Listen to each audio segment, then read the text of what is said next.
Kalau sholat kamu ingin sempurna, maka sempurnakan dulu wudunya. Awas, hati-hati bu ya, bu. Lihat baik-baik.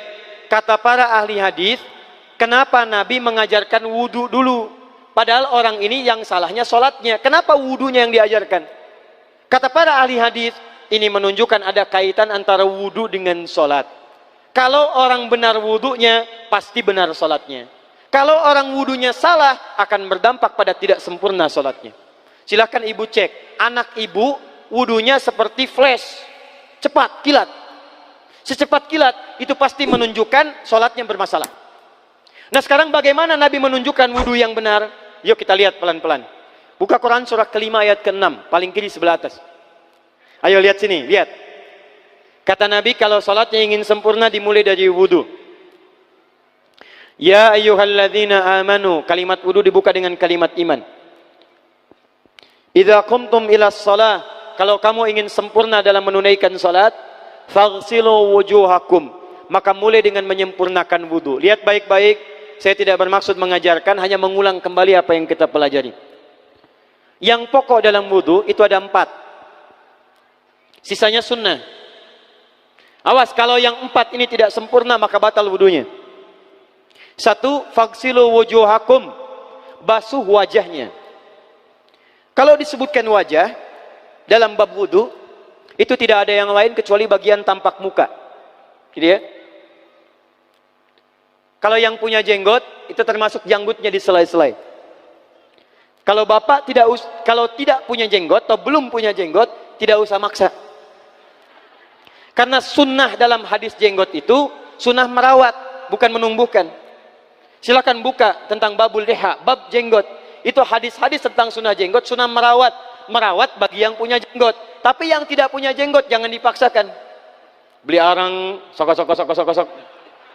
Beli timun, tidak usah. Ya, tapi kalau ada jenggot, ya silakan rawat dengan baik supaya menampakkan nilai-nilai kemuliaan. Tahan. Sekarang kita mulai. Bagaimana cara berwudu yang baik? Perhatikan baik-baik. Kata Quran, faghsilu, membasuh wajah. Kalimat Qurannya menggunakan kata ghasala. Ghasala itu ambil airnya, tumpahkan di tempat yang dibasuh. Ambil airnya, tumpahkan di tempat yang dibasuh. Mohon izin, tahan sebentar. Mas, sini mas. Punten ya, yang kan bantosan, kadia sekedap. Sifat wudu cuma ada 3. 1, pakai keran. 2, pakai gayung. 3, air yang mengalir. Ya, seperti di sungai, ada air mengalir itu nggak ada masalah. Tapi kalau menggunakan gayung, atau semisalnya, Nabi itu diriwayatkan dalam hadis, itu sangat menghemat air.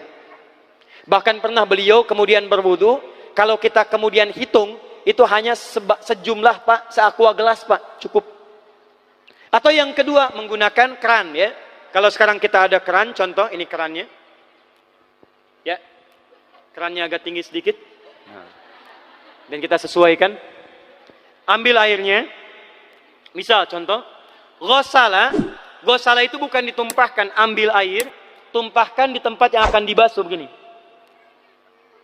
Yang telunjuk itu kemudian menghapus atau menghilangkan kotoran di sela-sela mata, contoh. Yang jempol menghilangkan kotoran di sela-sela telinga bagian belakang di sini. Ya. Kalau misalnya saya mulai ambil airnya, kemudian saya tumpahkan di sini, yang telunjuk membersihkan di jari-jari di sini, di sela-sela mata. Yang jempol kemudian membersihkan di sela-sela di bawah telinga sini. Kemudian di selesai. 1. Tahan sebentar ya, ini praktek dulu sebentar. 2. Wa aidiakum ilal marafiq, ini yang sering keliru. Dan tangan sampai siku.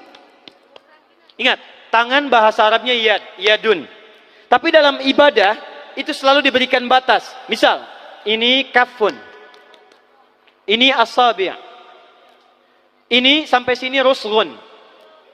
Sampai sini, Bapak Ibu sekalian, ini namanya mirfaq, jamannya marafiq. Sampai sini katif. Dari sini ke sini itu yad, tangan. Dalam bab salat, bab wudu, bab ibadah, tidak pernah Al-Quran dan hadis menyebutkan tangan kecuali diberikan batasnya. Contoh, kita saat akan takbir, Allahu Akbar.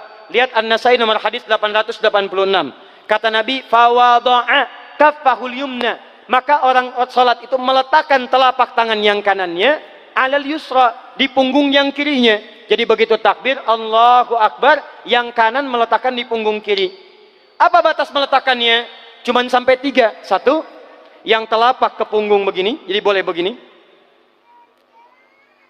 Yang kedua, pergelangan ketemu pergelangan begini. Rusgun ala rusgin. Jadi begitu takbir Allahu Akbar, ini boleh. Tapi nggak usah diukur Pak ya, jangan telat. Allah, pas, cepat. Boleh nanti lebih sedikit ke sini. Yang tidak boleh, awas, ini dilarang dalam hadis. Yang tidak boleh kata Nabi, jangan engkau bersedekap seperti orang sombong. Kata para ulama bagaimana? Ketika tangannya bertemu dengan mirfaknya begini. Nah ini awas, sedekap yang dilarang, hati-hati. Kadang-kadang ada orang menes ke puncak subuh-subuh, sholatnya begini. Ya, awas nih. Cuman 3, kalau tidak begini, begini, atau begini. Dan saat mengangkat itu cepat Pak. Hadisnya cepat. Fawado'a. Fa itu di ilmu nahu harfu atfin. Rabitin. Baina syai'aini bila hudud. Huruf yang menyambungkan 2 peristiwa tanpa jeda, cepat. Jadi antara mengangkat dengan meletakkan, langsung angkat Allahu Akbar. Tidak ada gerakan lain. Maaf, saya tidak bermaksud menyalahkan. Saya alhamdulillah ada koleksi 1235 kitab hadis. Saya mencari gerakan dari ngangkat ke meletakkan begini, tidak menemukan gerakan lain. Karena itu jangankan hadis-hadis yang sahih, di kitab hadis palsu pun pemalsu hadis tidak tertarik memasukkan hadis ini. Saking jelas, jadi saat mengangkat langsung begini. Kenapa saya penting terangkan? Karena ada sebagian saudara-saudara kita merasa tidak enak, Ustadz, kalau saya takbir masa kiri duluan, sedangkan kiri kurang bagus, yang bagus kanan. Saya mah pengennya begini aja lah, begitu takbir kanan duluan baru tutup dengan kiri. Jadi begitu diangkat Allah, kanan masuk, kiri begini tutup. Kadang-kadang kaki naik dikit. Nah itu maaf, saya tidak bermaksud menyalahkan, tapi saya belum menemukan hadisnya. Dan pemalsu hadis pun tidak tertarik memalsukan hadis ini karena saking jelasnya, angkat tutup. Jelas ya? Nah sekarang lihat sini. Dalam bab wudu, bahasa Qur'annya mengatakan wa aidiakum ilal marafiq, dari tangan sampai siku. Ila dalam ilmu nahu harful ghayah, huruf yang menunjuk pada tujuan, batas dari ke. Ana minal an sa'adhab min Menes ila Bekasi. Saya setelah ini akan pergi dari Menes ke Bekasi. Jadi saya berangkat dari mana? Menes. Tujuannya kemana? Bekasi. Tujuan dalam bahasa Arab menggunakan ila, harfu ghayah, dari Menes ke Bekasi. Menes ila Bekasi. Dalam wudu, lihat, aidiakum ilal marafiq, ila sampai siku, bukan dari siku ke tangan. Jadi saat kita mengambil air wudu, ambil airnya, tumpahkan dari sini ilal marafiq sampai ke siku ke sini. Balikan lagi ke depan. Jadi bukan kerannya dibeginikan, sikunya dibeginikan, takut, bukan. Jadi bukan siku diteruskan ke bawah. Yang tepat itu ambil airnya, kemudian basuh dari sini sampai dengan ke sikunya. Hati-hati, ini ada maknanya. Dan jika benar di hadis Muslim, jika orang wudunya benar seperti ini, maka bersamaan dengan jatuhnya air wudu itu, jatuh pula dosa-dosa dan kotoran yang melekat pada anggota tubuhnya. Tidak cukup dengan amin, nanti kita lihat dulu.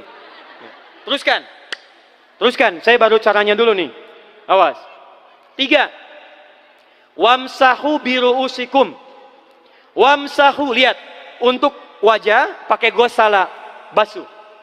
Tangan gosala, basuh. Tapi ketika berpindah pada yang ketiga, wamsahu, berubah jadi masaha. Tahan sebentar ya. Calik. Duduk sini aja. Lihat sini. Ya, pilih. Duduk di sini atau ngapus. Sudahlah. Datang sendiri, nulis sendiri, ngapus sendiri, luar biasa. Cuman di Menes ini. Ini awas, ini penting ini Bu ya, penting. Saking pentingnya susah dihapusnya tuh. Dah sini aja. Masaha. Sudah. Masaha artinya mengusap. Kalau yang tadi membasuh, kalau masaha mengusap. Jadi yang ketiga ini tidak usah dibasuh. Jangan tumpahkan air di tempatnya, tumpahkan airnya kemudian usap tempatnya. Pertama, wamsahu biru'usikum. Masya Allah, kata Allah, bagian ketiga usap kepalanya. Awas, hati-hati. Tangan selesai pindah, pindah kemana? Bukan ke rambut, tapi kepala.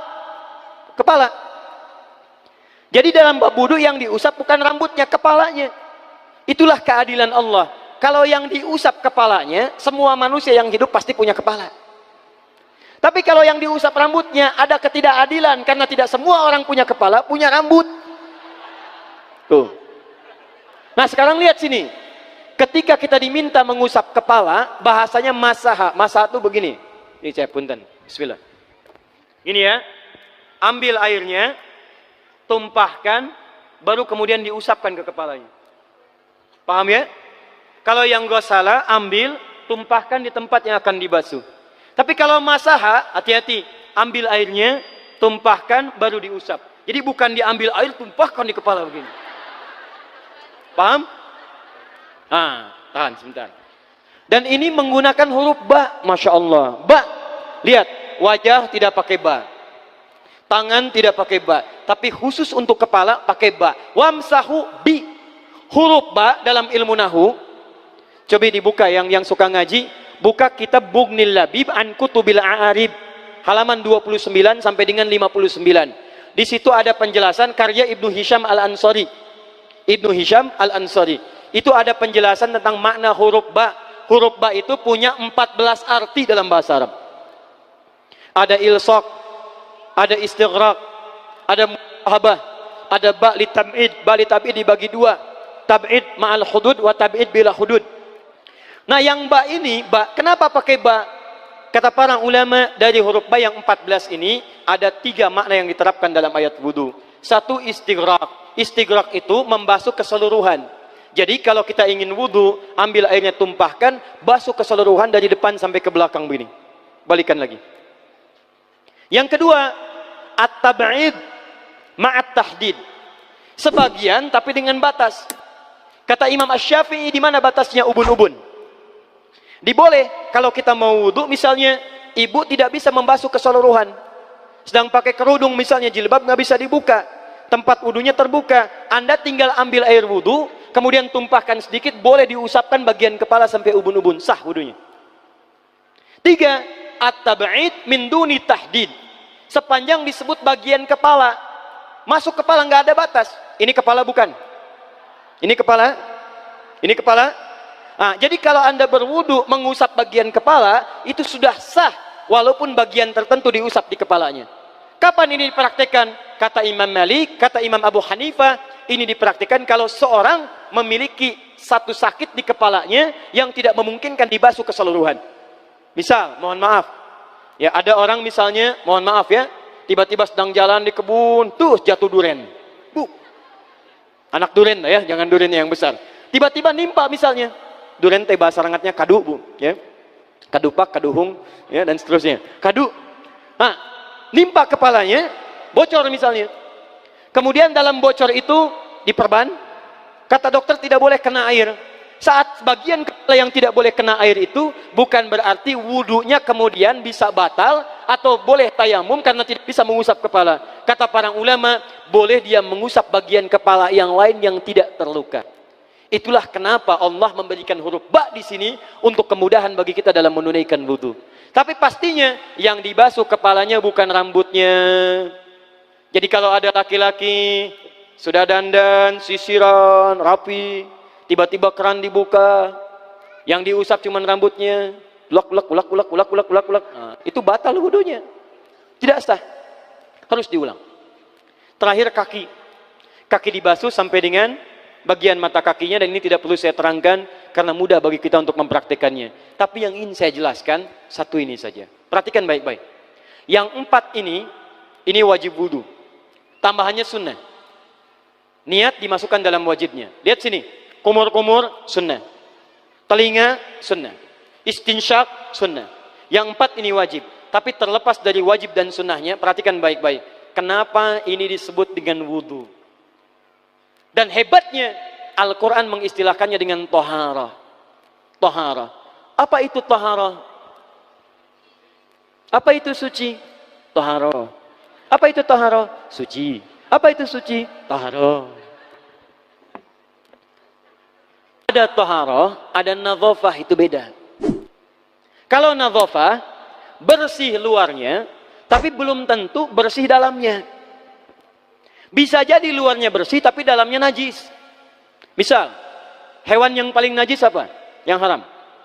Misal, hewan tadi itu, hewan babi misalnya, misal, dibersihkan, dimandikan, disisir, sampai bersih. Bersih tidak?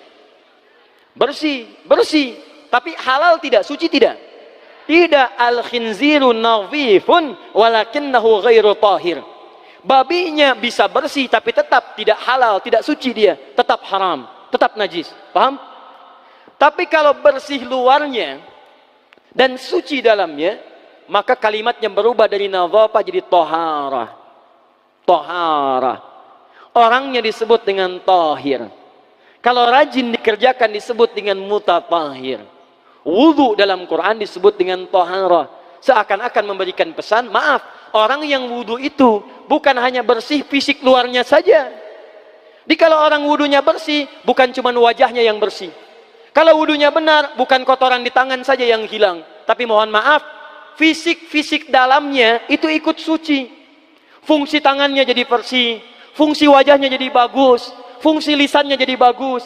Makanya kata Nabi, kalau orang benar wudunya bersamaan dengan air wudu yang menetes, maka tumpahlah kotoran-kotoran di bagian fisik-fisik tubuhnya. Jadi kalau kita benar wudunya kumur-kumur, kukumur, masukkan, keluarkan, bersamaan dengan keluarnya air itu, maka kotoran-kotoran di lisan pun ikut keluar. Tangan dibasuh, bersamaan dengan dibasuhnya tangan, fungsi tangan yang kotor-kotor itu ikut hilang.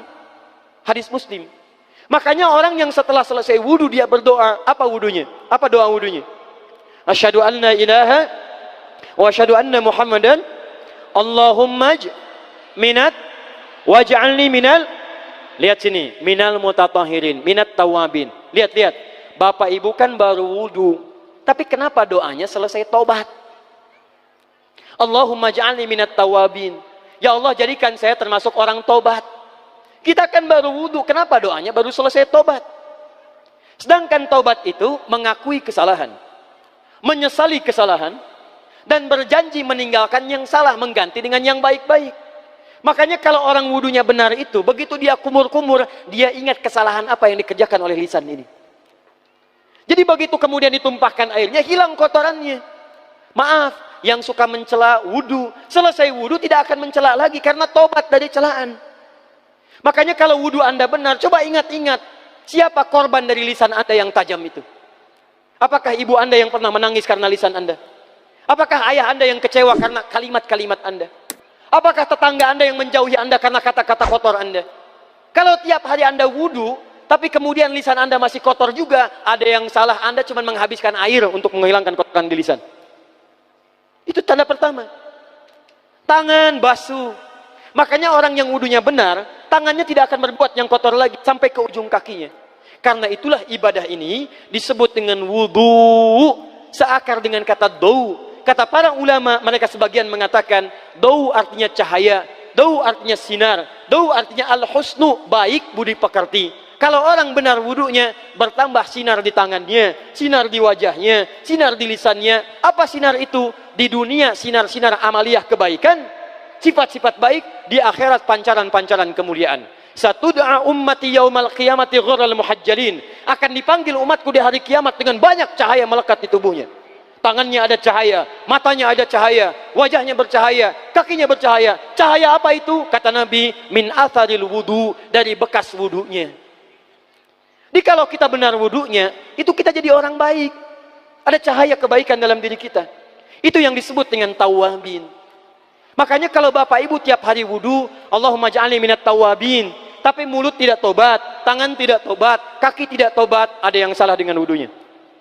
Waj'alni minal mutatahhirin, jadikan saya orang bersih dan suci. Jadi kalau selesai wudu, pakaian bersih, wajah bersih, tangan bersih.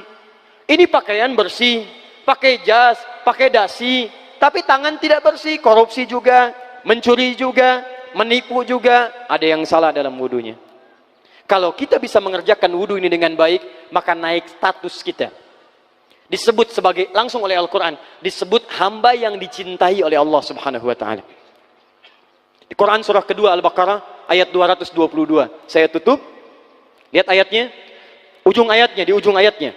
Innallaha yuhibbut tawwabina wa yuhibbul mutatahhirin.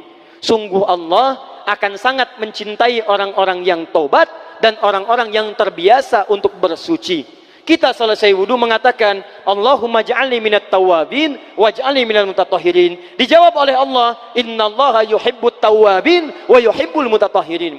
Karena itulah orang yang rajin wudu adalah orang-orang yang dicintai oleh Allah Subhanahu wa ta'ala. Jadi kalau Bapak Ibu, maaf ya, sekarang cek, kalau batal wudu, pengen wudu lagi. Tidak hanya saat sholat. Sekarang batal wudu, ingin wudu. Batal wudu, ingin wudu. Itu tandanya Bapak Ibu sedang mendapatkan cinta dari Allah Subhanahu wa ta'ala. Tapi hakikat cintanya bukan pada wudunya, tapi berubahlah orang itu menjadi baik dan dekat dengan Allah Subhanahu wa ta'ala.